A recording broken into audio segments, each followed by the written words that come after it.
Coby White and Josh Giddey make the Ringer's top 100 list, and as Patrick Williams actually earned his spot in the Bulls rotation. We'll talk about all these things and more on today's Locked On Bulls.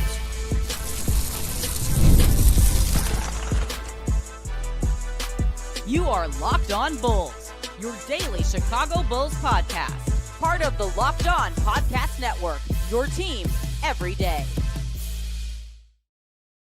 Thank you for tuning in to Locked On Bulls, member of the Locked On Podcast Network, where it's your team every single day. I'm Haize, host and creator of Chicago Bulls Central, Chicago Bears Central YouTube pages and podcasts. And today's episode is brought to you by Game Time. Download the Game Time app, create an account, and use code LOCKEDONNBA for $20 off your first purchase. Let's get into it, man. So Coby White and Josh Giddey do make the Ringer's top 100 list, and then rank above some pretty noticeable players that historically have been ranked pretty high on that list. You got Coby White coming in at number 69, giggity. And then you also have Josh Giddey coming in at number 75. Coby White, it seems like, I know that Coby didn't rank highly on like ESPN's top 100, and these top 100 lists are all kind of just narrative things based off the specific taste of that site and that and that writer and stuff like that. But Coby is poised to make quite a considerable. Let me say this: he's going to be in position to make a nice leap from where he was. What's going on, Pat? The designer is in the building. What's going on? Pat? What's going on, brody? Yeah, man, I'm just out here living, bro, trying not to lose my voice, and I'm not winning that battle. I'm not winning it. Got to do a lot of teas after these games, bro. Yeah, bro. It happens at the beginning of every season as we jump back into game mode and I record more and more, and I just don't know why I don't prepare for it, but I know it's going to happen. It happens every year. A lot of honey, a lot of tea, my guy. You'll be all right. You'll be absolutely. A little. We sounding like Lou Rawls again, and in no listen, time. It's funny because I'm losing my voice, and my voice still doesn't sound as dry as C-Dubs. Shout out to C-Dub. But Pat, Coby White came in at number 69. Josh Giddey came in at number 75 on the Ringer. Coby ranked above DeMar DeRozan, Zach LaVine, former Bulls. He has on a couple of these lists. He also ranks above Drew Holiday, Paul George, kind of some historic players that have typically been ranked above him. Coby 25, Josh Giddey just turned 23. Modest Buzelis also got an honorable mention, so kind of right outside the top 100 at being 20 now, 1 year old, which shout out to Modest Buzelis' birthday yesterday. How do you feel about these rankings? I think they're fine. I think they kind of fit and reflect where we think the players are right now, and they've got a lot to prove this year. You know what I mean? Am I going to sit here and tell you that we all don't have question marks on Coby White's consistency? Like, if you don't, I don't know what you've been watching. I hope that he is the consistent player that he showed kind of in the second half of last season. Didn't get that as much in the first half of last season. A lot of changes. Mm-hmm. Zach LaVine traded away, kind of opened that opportunity. I've said for a while now, right, like that I believe that, Zach LaVine kind of got in the way of Coby being who he could be on a consistent basis. Now go prove that. Go prove that, hey, it was just Zach in the way. Like, no, I'm a hooper. I'm out here. I can give you 50. I can give you 40. I can give you 30, whenever I feel like it. It depends on what we need there. So it would be good, as much as I want to see Modest Buzelis, take that next step and get the shots. It would be good to have somebody that you can count on offensively on a consistent basis. And hopefully that does end up being Coby White, but with the question marks. I think 69, first off, nice. Is a great number for him to be at right now, and I don't think it's disrespectful at all. No, I mean, I think that's in a really good spot. Like, Coby hasn't had a full season of him being the number one option. He just hasn't. So it's hard to rank somebody above that. Like, we know Coby can score. That's no doubt about that. But the things that are asked of with you being the number one scoring option on a team are a lot different than just being a scorer on a team. And I don't have any doubts about Coby, but he's going to have to go out and show that he can be that guy for this team this year. And, already doesn't have any preseason, not going to play any preseason games. So he's not going to have that to prove it. So he's going to have to find his rhythm in the regular season. And so we'll see what happens with that one. Josh Giddey here, being ranked where Josh Giddey is. And I know a lot of people have made a lot over Josh Giddey being right. What it was just him and Jokic as far as players that average what they average as far as like 12, 8, and 8, something like that. Do you think that for Josh Giddey. I can't say that it's ranked too low because, again, much like with Coby, he hasn't been the starting point guard a lot over his career. Last year was the first year for that. It was a very different team to start off the season with Zach LaVine still being here than how it finished. But what do you think about Giddey's ranking specifically? Here's my thing, and I think Josh Giddey is a fine player. I'm excited that he's here. I hope that he has I hope that he lives up to the upside that we think that he has. Mm-hmm. When you have to make that stat 12, 8, and 8, it's not because of Jokic. I get what you said. You have to lower that stat a lot. Yeah. To add Josh Giddey into that stat. A lot. Hey, what did Jokic finish last season? 30, 12, and 11? Like it's you are betting on potential right now. I would love to see Josh Giddey be 14, 8, and 7. My bad. Giddey was 14, 8, and 7. That's So that was not that much of a difference, but because long way before Rob is like actually I had to just correct myself. Long way. You had to lower that stat a long way to add Josh Giddey into that stat. He did become only the third player in NBA history to have 1,000 points, 500 rebounds, and 500 assists. Yes, he did. And listen, it's not to say none of this is to say that Josh Giddey is bad. I've told you. I think that a team that can run with Josh Giddey is a team that can be very successful. If you run with him, you saw the play. Was it the P. Will in? No, that was Tomatis. The modest dunk? Oh no, not the lob. The behind the back pass that he dropped down to P. Will when P. Will was cutting to the bucket and ended up getting a one-hand jam. I haven't seen P. Will complete a one-hand jam in years, so that was nice to see. P. Will complete a two-hand jam, like you know what I mean? Like, listen, I'm glad to see him doing anything. But he's a young man that can get you open, that can create the passing lanes for you when they don't seem like they're there, and you can win a lot with a player like that. But I'm not going to sit here and put Josh Giddey into a higher ranking than where he is right now. There's some names on there that maybe you could say you want to see him above. Sure, possibly, because he does more to affect the entire game, but he's not as good as those guys are in the specific region of what they do. So you proved to me again, like what we saw in that last game, if that's the Josh Giddey we getting, we're going to be fine. Mm-hmm.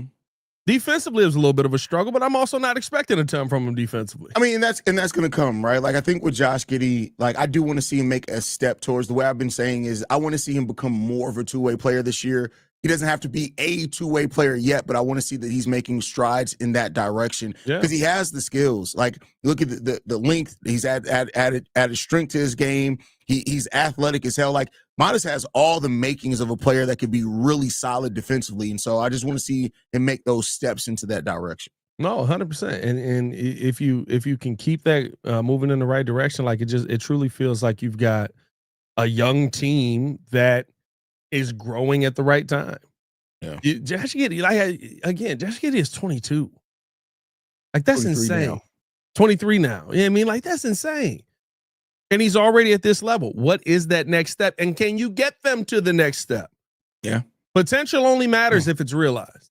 That's a bar, bro, because there's a lot of hell. We have one in the team, and Patrick Williams had all the potential in the world. Still does.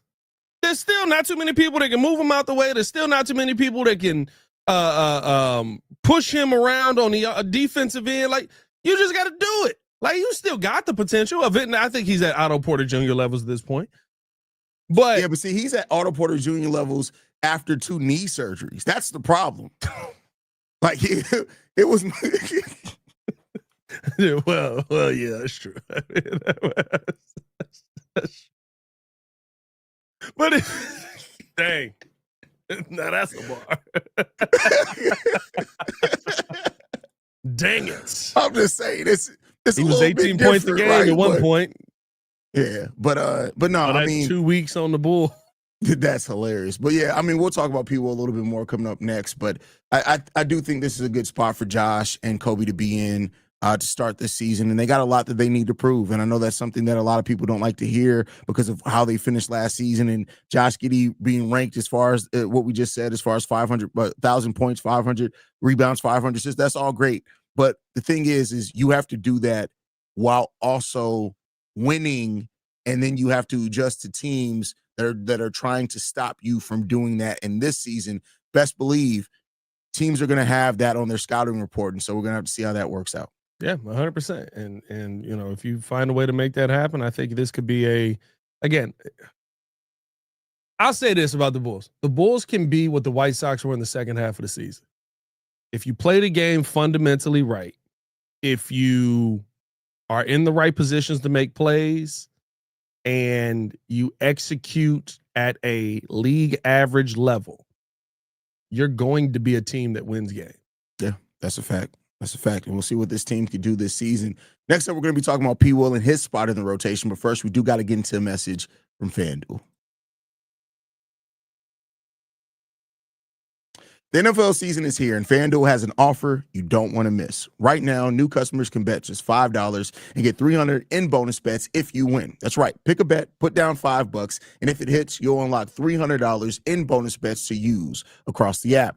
I love how FanDuel gives me so many ways to play. I've built parlays, tried player props, and even followed the live lines during games. It makes watching football even more exciting when you got a little something riding on the action. Whether you're a casual fan or love diving into the stats, FanDuel makes the game day experience so much better. So what are you waiting for? Visit FanDuel.com to download the FanDuel app today and get started. More Locked On Bulls coming up next. Shout out to Pat coming in, man, and being right on the ones and twos with the producing on the back end. I appreciate that. Yeah, man. Yeah, I know what I'm doing. I know a little bit. Do you have your ad reads up though? I do have my ad reads up. I pulled them up as soon as you started doing your ad read because I definitely did that. With that said, Pat, one of the questions that is hilarious. One of the questions that we had coming into the season was the 10th man spot, because we figured that 9 of those spots are pretty much taken care of. It was a battle over the 10th man spot. P. Will has played solidly. He's been fairly consistent. He's shooting over 50% from the field, over 38% from three. He's giving normal P. Will production. I think there have been a little bit more rebounding there than what we're used to seeing from P. Will. But considering in the frame of being the 10th man, has P. Will earned that 10th man spot? It depends on the game. And what I mean by that is I think what we've seen through, and I get it's preseason, so your rotations are going to be a little bit different. But, like, we're seeing some guys get in much earlier than we thought. Like, seeing a Javon Carter in the second quarter, I was like, what's happening? I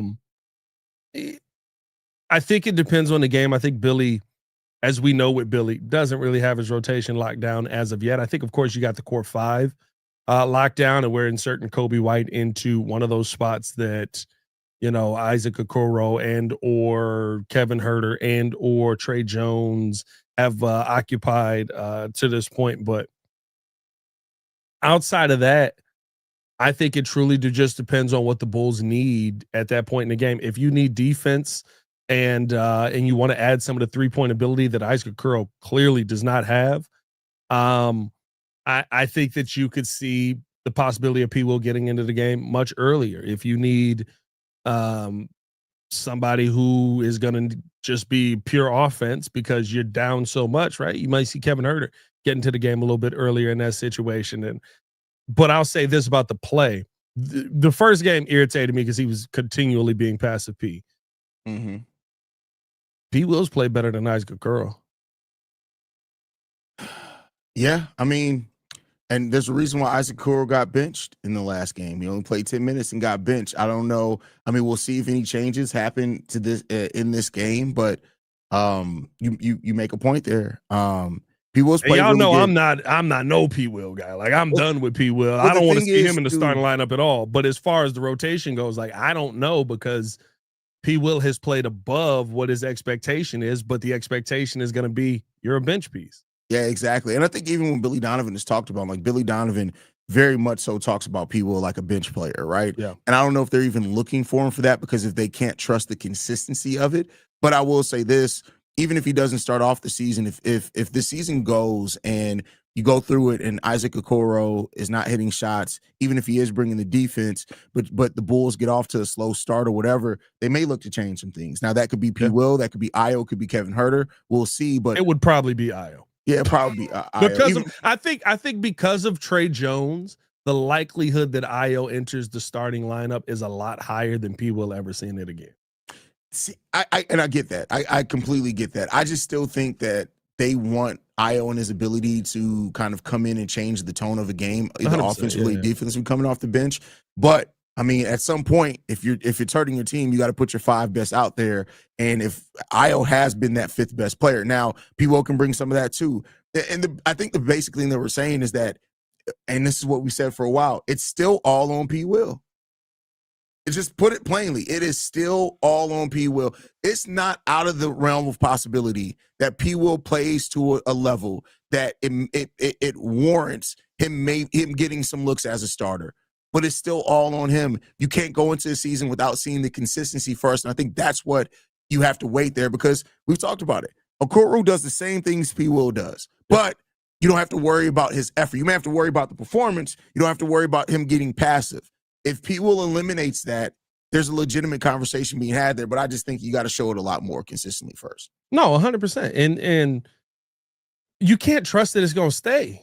Yeah. You know what I mean? I mean, he hasn't been perfectly consistent through this game. There's been a bunch of times where he's become passive, P. There's been a bunch of times where we forget that he's in the game. I think he's been a little bit more vocal through preseason early on.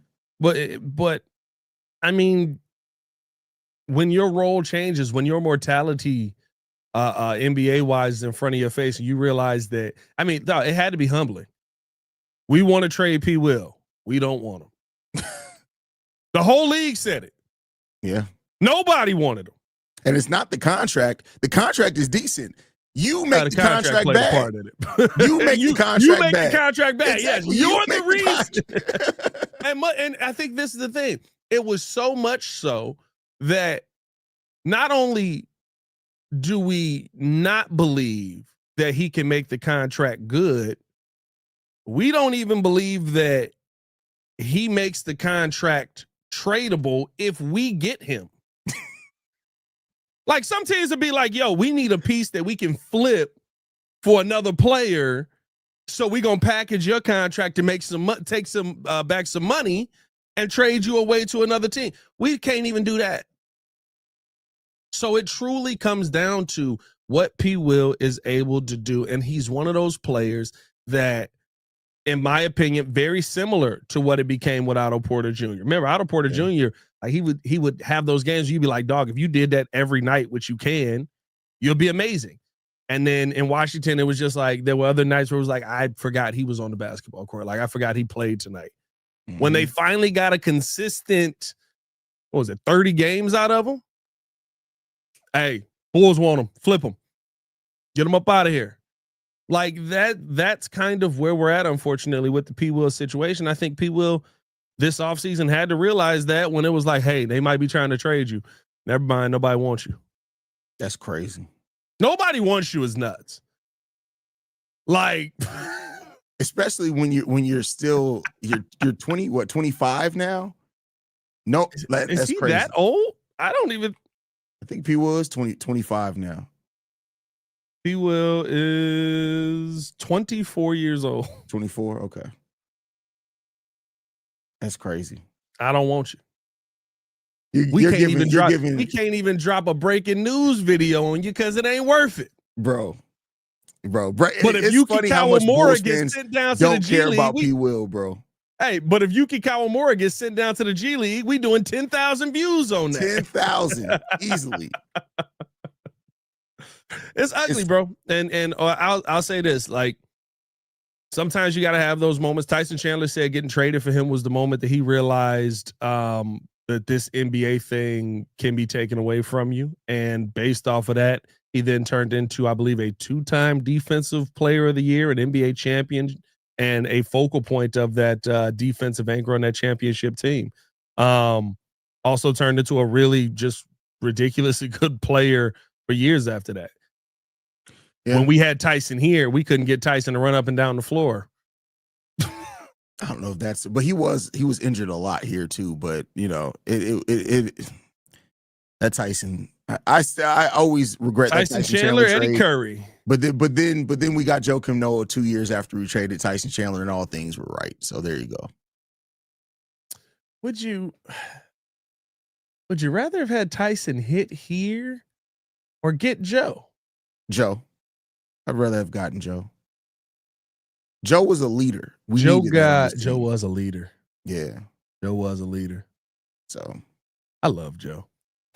Yeah. Joe. By the way, did you see in one of his interviews? I just seen this. He calls why can't I think of his freaking name?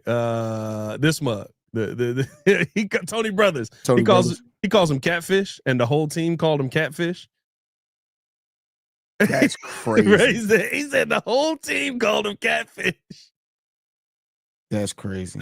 Hey, man, we got to get to this ad read. Hit that like button, subscribe to the page, leave a 5-star review. Y'all know what to do. We do got to talk about concerns with Vooch. Not a great preseason. We'll talk about that coming up next. But first, we got to get into a conversation about Wayfair. The holidays are going to be here before you know it, which is exciting, but getting your home ready for guests and celebration can feel like a lot. Maybe you maybe your serveware. That's what we're saying, serveware. Who's writing this, AI? Clearly. Maybe your serveware needs a refresh, or your guest room could use some new bedding.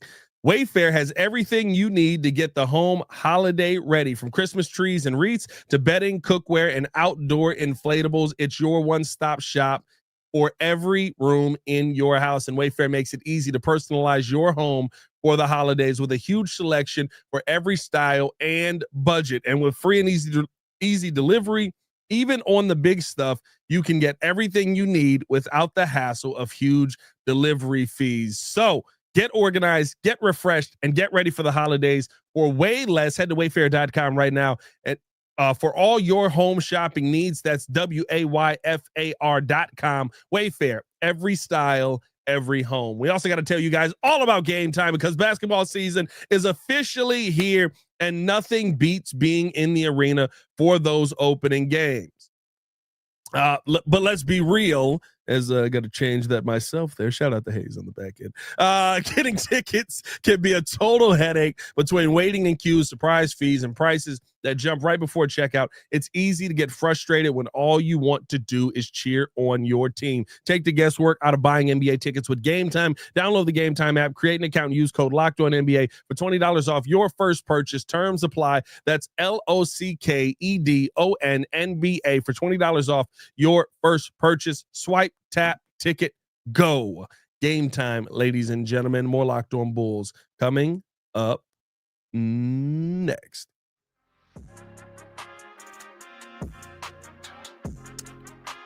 All right, there we go. A lot going on here, though. Hey, listen, I was trying to get in my team. My voice is hurting. My bad, bro. On the switch. I was mid-sit when he was like, and I got to change on myself. I said, dang it. With that said, Pat, last topic before we get up out of here, man. Quick one. Don't have to hang on this one too long. Nikola Vucevic has been putting up Tony Snell stat lines in preseason so far. Legitimately, it's Tony Snell stat lines. He's shooting the ball 27%. He hasn't scored in double figures yet. He got in double-digit rebounds once. Are you at all concerned about Nikola Vucevic's preseason performance?